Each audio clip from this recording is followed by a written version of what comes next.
நம்ம mango pudding செஞ்சு பார்க்க போகிறோம். மேங்கோ புட்டிங்னாலே நார்மலாக சைனா கிராஸ் வச்சு அல்லது ஃப்ரெஷ் க்ரீம் வச்சு அந்த மாதிரிலாம் செய்வாங்க. நம்ம ஈஸியாக செய்கிற மாதிரி ஒரு மெத்தடில் உங்களுக்கு நான் செஞ்சு காட்ட போகிறேன். இப்போ இருக்கிற சீசன் வந்து மேங்கோ சீசனாக இருக்குது. அதனால் பிள்ளைங்கள்லேருந்து பெரியவங்க வரைக்கும் விரும்பி சாப்பிட்ற மாதிரி ஒரு கூலிங்காக இதை செஞ்சு காட்ட போகிறேன் எப்படி செய்கிறதுன்னு. அதுக்கு தேவையான பொருட்கள் என்னென்னு பார்ப்போம். மேங்கோ 1 கப் எடுத்துக்கிட்டு இருக்கேன். பால் வந்து காய்ச்சி ஆற வச்சது 200 ml எடுத்துக்கிட்டு இருக்கேன். 2 ஸ்பூன் சுகர் எடுத்துக்கிட்டு இருக்கேன். 2 ஸ்பூன் கார்ன்ஃப்ளவர் மாவு எடுத்துக்கிட்டு இருக்கேன். இதுதான் இதுக்கு தேவையான பொருட்கள். இப்போ நம்ம என்ன பண்ணணும்னா, இந்த மேங்கோவையும் பாலில் பாதியையும் சுகரையும் மிக்சியில் போட்டு பிளெண்ட் பண்ணி பேஸ்ட் மாதிரி எடுத்துக்கிட்டு வந்துடணும். மீதி இருக்கிற பாலில் கார்ன்ஃப்ளவர் மாவை கரைச்சி வச்சுக்கணும்.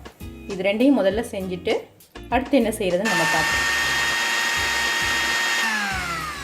நான் காட்டின பொருளில் மாம்பழம், சீனி, பாலில் பாதி 3ஐயும் பேஸ்ட் மாதிரி மிக்சியில் பிளெண்ட் பண்ணி அரைச்சி பேஸ்ட்டாக எடுத்துக்கிட்டு வந்திருக்கேன். மீதி இருக்கிற பாலையும் இந்த கார்ன்ஃப்ளவர் மாவையும் கரைச்சிக்கிறேன். கார்ன்ஃப்ளவர் மாவை ஒரு கிண்ணத்தில் போட்டிருக்கேன் 2 டேபிள் ஸ்பூனை. மீதி இருக்கிற பாதி பாலை அதில் ஊற்றி கட்டி இல்லாமல் நான் கரைச்சிக்கணும். இப்போ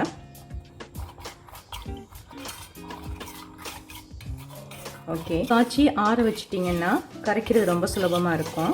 இந்த பாருங்கள், ஒரு கட்டி கூட இல்லை. இப்போ இந்த பல்ப்பையும் இந்த மிக்சரையும் இதில் வந்து கலந்து செய்வோம். நம்ம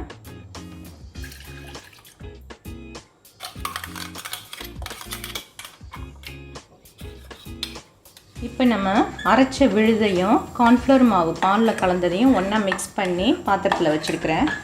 நெருப்பை வந்து சிம்மில் வச்சுக்கிட்டு இந்த மாதிரி ஸ்லோவாக கிண்டிக்கிட்டே இருக்கணும். ஒரு 5 to 6 மினிட் பண்ணிங்கன்னா போதும், இறுகி வந்துடும் கார்ன்ஃப்ளவர் மாவு.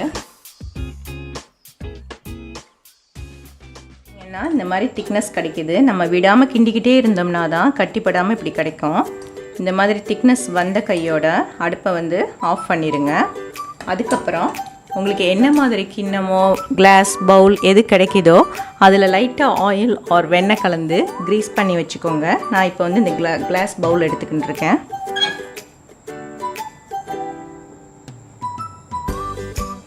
கட்டி இல்லாமல் இருக்கணும்.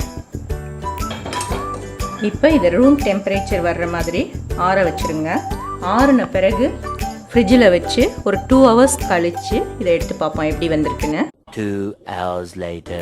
ஹலோ வீவர்ஸ், நம்மளோட புட்டிங் வந்து 2 hours கழித்து ப்ரிப்பேர்ட் ஆகிடுச்சு.